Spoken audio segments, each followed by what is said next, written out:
Hi விவாஸ், gold குருவின் அன்பு வணக்கங்கள். இன்று 2 ஆகஸ்ட் மாதம் 2025. தோல்வி நம்மளை துரத்திக்கிட்டே இருக்குன்னு வைங்களேன். கண்டிப்பா வெற்றியை சீக்கிரமே நெருங்கிட்டோன்னு அர்த்தங்க. இதை புரிஞ்சு செயல்பட்டோம்னா வாழ்க்கையில் வெற்றி நிச்சயம். இது வேத சத்தியம். இன்று 22 கேரட் தங்கம் 1 கிராம் 9290 ரூபாய். 22 கேரட் 1 சவரன் 74,320 ரூபாய். நேற்று காலையில் 1 கிராம் தங்கம் 9,150 ரூபாய்க்கு விற்பனை துவங்கியது. அதைத் தொடர்ந்து தங்கத்தின் விலையில் எவ்வித மாற்றமும் இல்லாமல் நேற்று முழுவதும் அதே விலை நீடித்தது. அந்த விலையை இன்று காலை தங்கத்தின் விலையுடன் ஒப்பிட்டு பார்த்தால் கிராம் ஒன்றிற்கு 140 ரூபாய் உயர்ந்துள்ளது. ஒரே நாளில் ஒரு சவரன் ஒன்றிற்கு 1,120 ரூபாய் உயர்ந்துள்ளது. 24 கேரட் 1 கிராம் தங்கம் 10,235 ரூபாய்.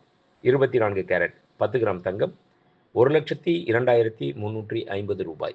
வெள்ளி 1 கிராம் 123 ரூபாய். 1 கிலோ பார் வெள்ளி 1,23,000 ரூபாய். வெள்ளியின் விலையில் நேற்றும் இன்றும் எவ்வித மாறுதலும் இல்லாமல் அதே விலையே தொடர்கின்றது. நன்றி. வாழ்க வளமுடன்.